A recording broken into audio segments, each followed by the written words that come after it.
各位觀眾大家好，今日係2025年10月10號星期五，歡迎收睇本週嘅波蘭中文電視。我係主播 Susan， 多謝大家嘅關注同支持，我哋會努力為大家提供更多更即時準確嘅新聞資訊。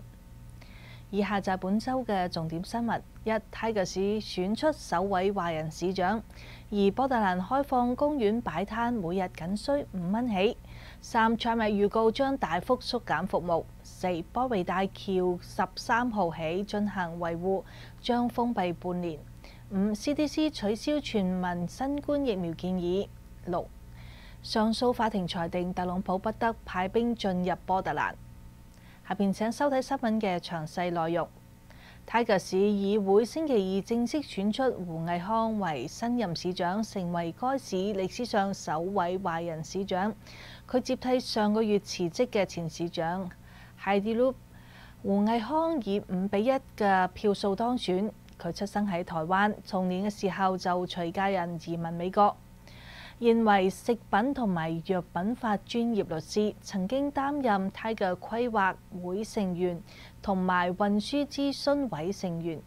長期關注社區多元同埋包容提議。佢將完成前市長任期到2026年年底。胡毅康表示，佢嘅政治理念係令到每位市民都被睇到、被重視，強調多元共融同埋社區合作係城市發展嘅基石。佢話泰國應該係一個每個人都有機會茁壯嘅地方。波特蘭市政府宣布，為支持小型商家並活化公共空間，即日起開放全市39處公園同埋自然區，俾餐車同埋流動商販可以支付每日低至$5嘅費用進駐擺攤。市政府表示，新制度簡化申請程序，令到創業者能夠更容易參與社區經濟活絡公園人流。申請者需具備俄勒岡州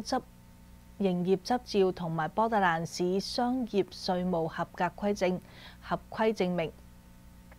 並提供商業責任保險同埋垃圾清理方案。飲食業者仲需要符合麥當勞縣嘅食品安全規範，並持有餐車執照。多數公園嘅費用係5蚊。攤商可以透過 Parking Kitty 應用程式又或者網站繳費登記，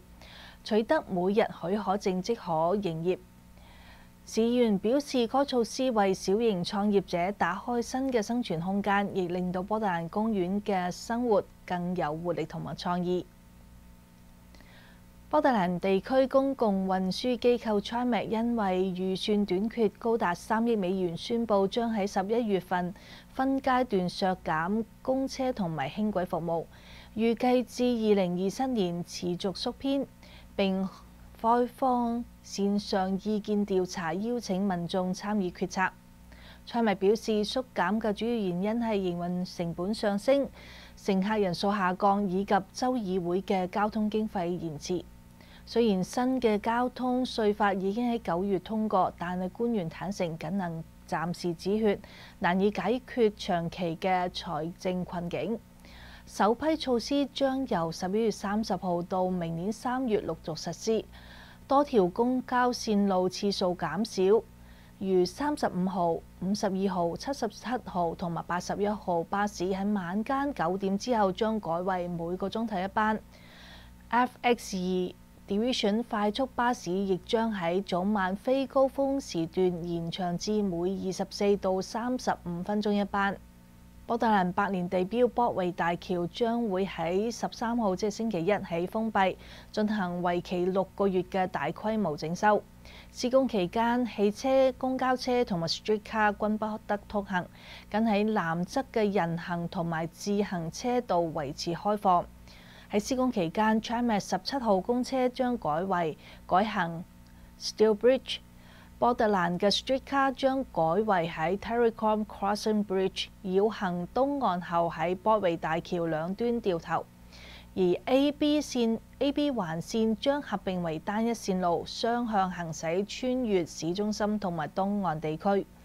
而而位於西北9號大道同埋 Lovejoy 街嘅站點將會暫停使用。整體工程耗資約2180萬美元，90%嘅資金係由聯邦負擔。縣政府強調，雖然封閉橋半年帶來不便，但係工程完成之後可以延長橋梁壽命數十年，確保通勤安全。聯邦疾病防治中心宣布，將唔再建議全民接種新冠疫苗，是否施打改由民眾同埋醫師共同決定。象徵新冠疫苗政策正式由全民建議改為個人選擇。多家保險公司已經承諾，至少到2026年仍然會支付新冠疫苗嘅費用。過去美國公衛機構持續建議係6個月或以上嘅民眾每年應該接打加強針，但隨住疫情放緩同埋重症風險下降，醫學界逐漸認為主要應該係針對65歲或以上同埋慢性疾病者等高風險人群需要施打。此外 ，CDC 亦通過另一項建議，4歲以下嘅幼童接種水痘疫苗嘅時候，唔應該與 MMR 混合疫苗同時施打，以降低發燒同埋熱性痙攣嘅風險。聯邦第9巡迴上訴法院8月8號裁定，俄勒岡州國民警衛隊可以維持聯邦編制，但係唔可以部署進入波特蘭。